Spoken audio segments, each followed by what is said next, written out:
All right, how we doing, people? So this is a hopefully quick video on how to build a study physique, how I built and I study physique. I put this picture so you can trust me, and I'm practice what I preach, basically. Yeah. So you can just copy me and get a study physique and quicker than I did. So this is me when I first started training.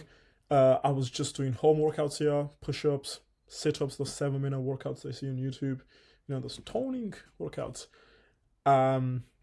Just going to fitness here, literally. This is literally the first picture basically I took. The first one was proper shit. So I picked the second or third one, which because it had the flash from the first one, so I couldn't see shit. And then this is me on my second day actually of actual gym. By the way, there's 2 years here. So here I was in Italy, I was pretty young. My parents didn't let me go gym because it was gonna stunt my growth and stuff. So I mean, it doesn't, but they believed so. And the gym was far away, so I couldn't. So I would do push-ups when they were working, so they couldn't see me. And then second day of gym, and this is me. This was me yesterday, actually. Yeah, after the push session. Yeah, that's it here. So. Not moving. Okay, nice. Okay, there we go. So the key to build and study physique are proportions and symmetry. Yeah, so we don't want certain muscles to be too big or too small. Yeah, we want something that's good to look at, something pleasant to look at. Yeah, so if you look at the physique, we're like, okay, this is a good physique, this is really good. There are not specific muscles that stand out for being too big or too small. Like my chest is not overpowering my shoulders, my arms are not overpowering anything else. You know what I'm saying? I don't have super small forearms and all this stuff here. Whereas you see here, you can tell this is not static just because firstly I'm fat, skinny fat. And you can tell there's no chest, even here there's no chest. You can tell genetically my arms and my shoulders are a little bit rounder. That doesn't mean they just grew, but they were a little bit rounder, basically. That's what you want. You want round muscle bellies, basically. And here you can tell I've done a lot of work on my chest, and it's a little bit round, it's a little bit fuller, whereas shoulders and arms are good as well. So yeah, so what we're going to do as well, if you're watching this yet, please take notes, because there's not that much text on here. Yeah, I'm just talking about points. I wrote under points, and then I'm just gonna waffle myself, I've already planned it. I literally made this presentation in about 50-ish minutes, just because I'm stupid with technology. Otherwise it would take me half an hour, but let's go. So firstly, you want to identify your weak points. Yeah, what muscles are stubborn to grow, what muscle you struggle to connect with. So when you do an exercise, do you actually feel the muscle working? If you do not, then you struggle to connect with that muscle, and it's probably going to be hard to grow that muscle. And one muscle just don't look right. So if you go back here, like this is my second day of gym, the chest just is not there. Here, literally nothing is there, but you can tell, shoulders are there somewhat, but everything else is just shit. Whereas here, there's nothing, again, as I said before, nothing that stands out for being too big or too small. It's just, they're okay, right? Or you don't have abs. I'm bulking, yeah? So firstly then, you want to prioritize your weak points. So you want to train them more often, at least twice per week. By the way, I'm going to break everything down later on down the line as well. You want to train them with more volume, which means you want to be doing more working sets for that muscle. Let's say you train chest, your chest is okay. You do 10 working sets per week for that muscle. But let's say you've got, your back that's weak.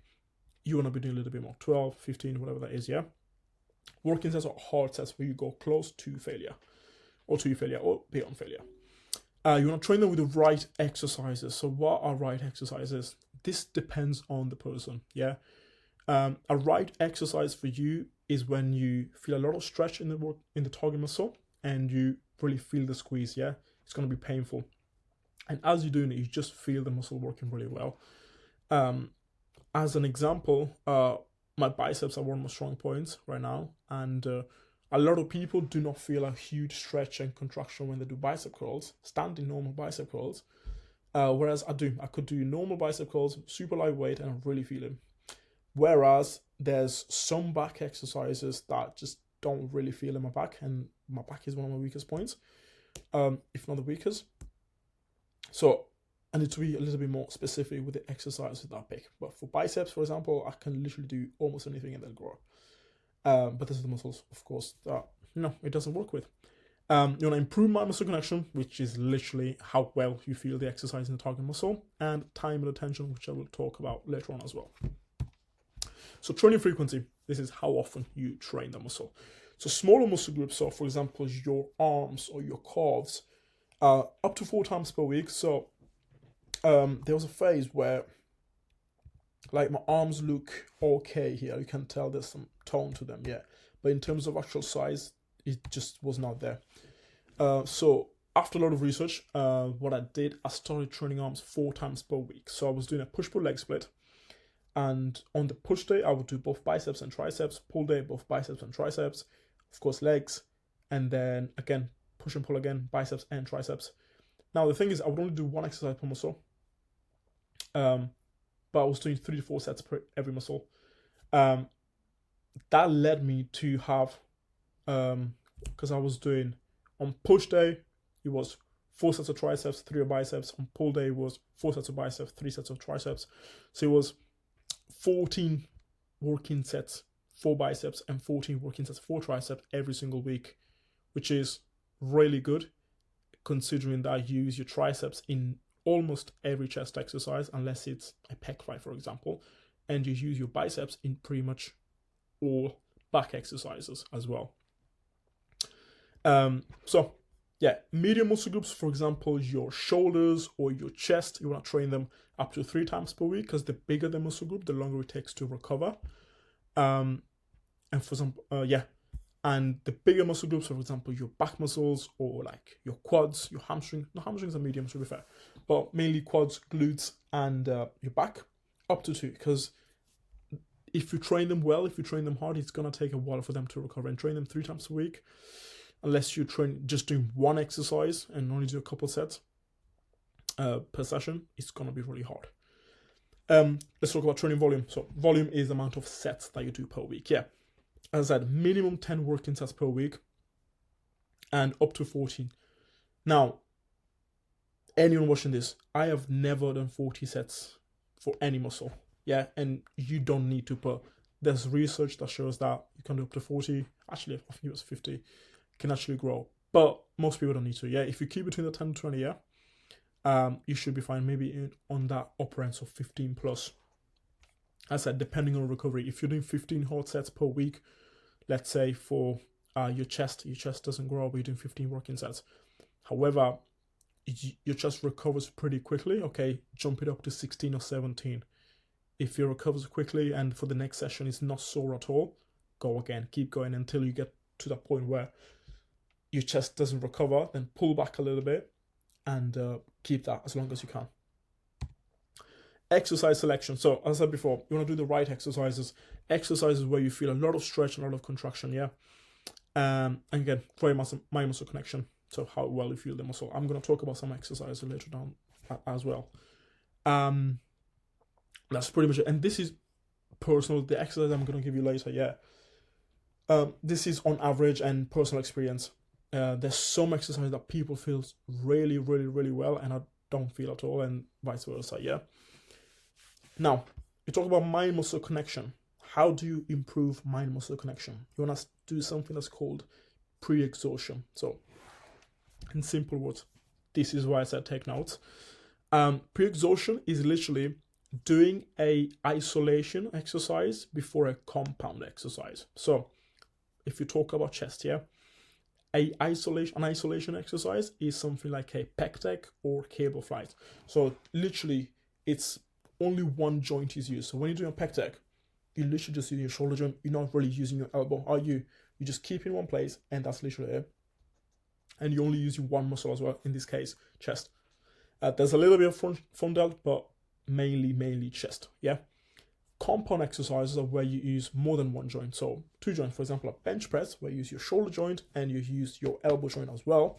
That is a compound exercise.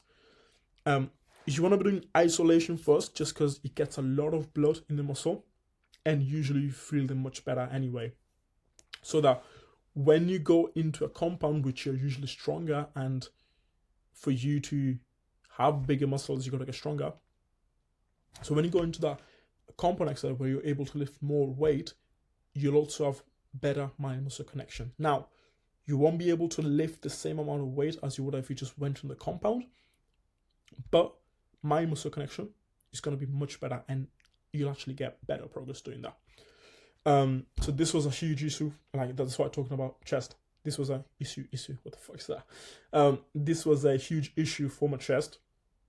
So I started doing a lot of pec tech and cable flies before I moved into like an incline bench press or a flat bench press. And I wasn't lifting as much. And by the way, I still do this now. I wasn't lifting as much, and I don't lift as much, but I feel my chest working much, much better. And now I'm at a point where if I were to do a compound first, I'd still be somewhat okay. Fuck me, I got a sore throat. Tempo and time under tension.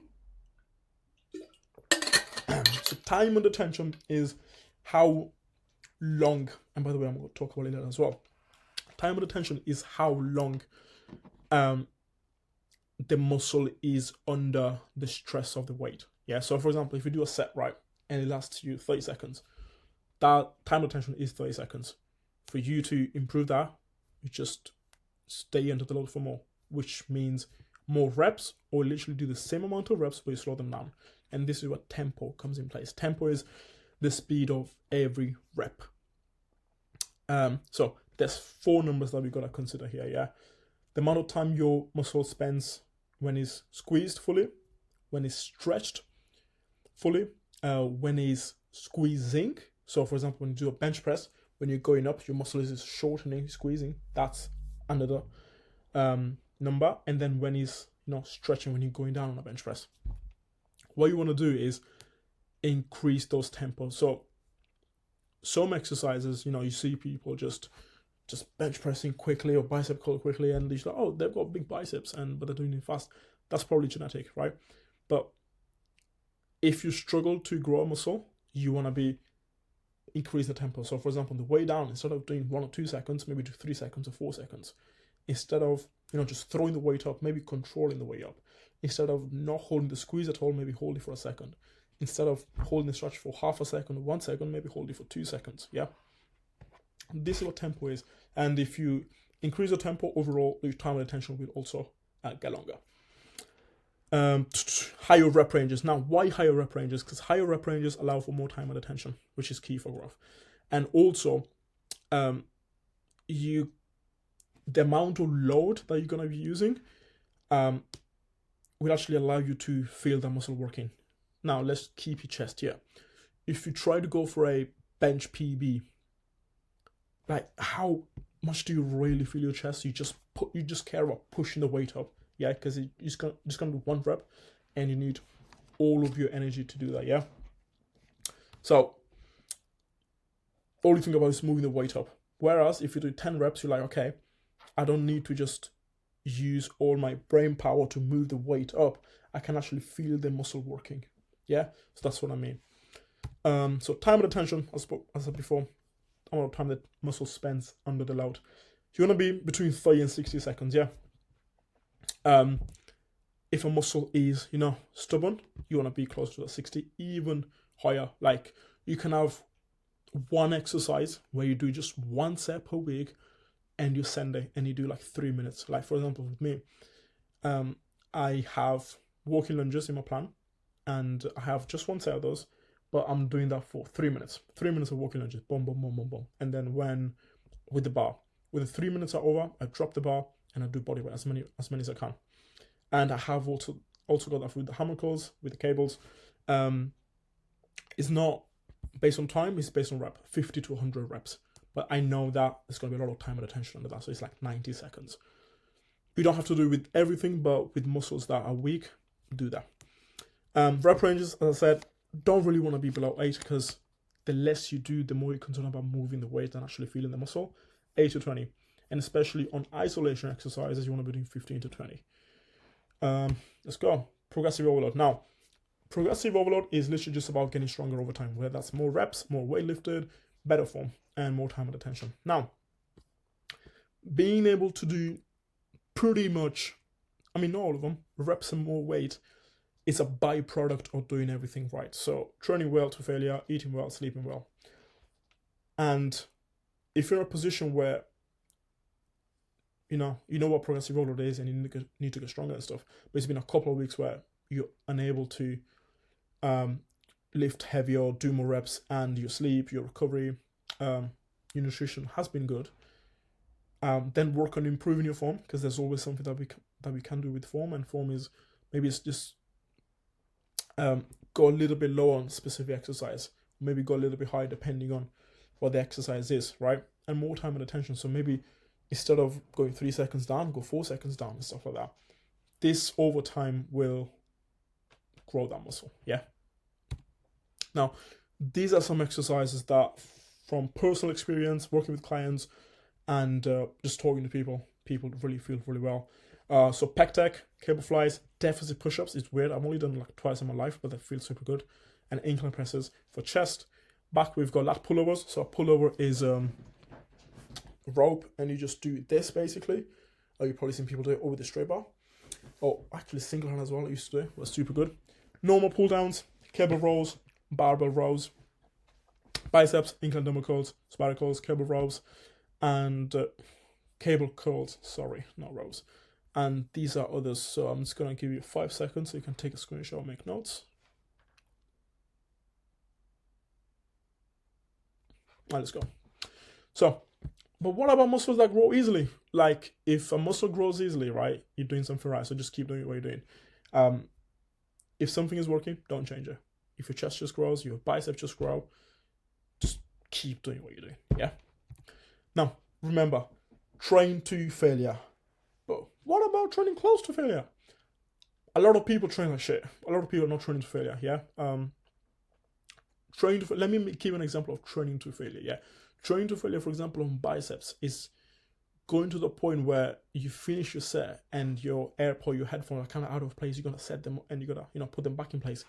But your arms are so pumped, your biceps are so pumped that you struggle to do it, or you can't even do it.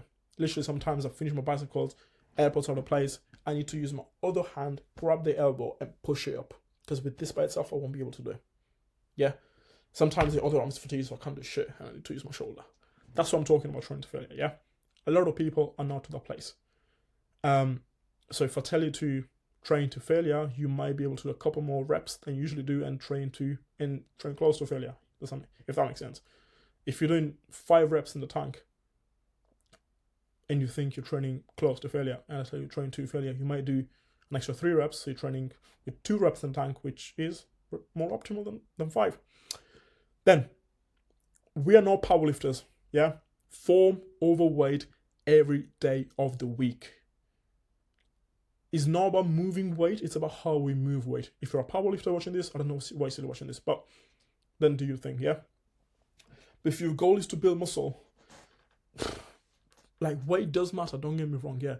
But if you move weight with shit form, this does not count. I could bench press 2 plates and my form's going to be shit, or won't feel my muscle. But I'm benching 70 and I've got better chest than other people.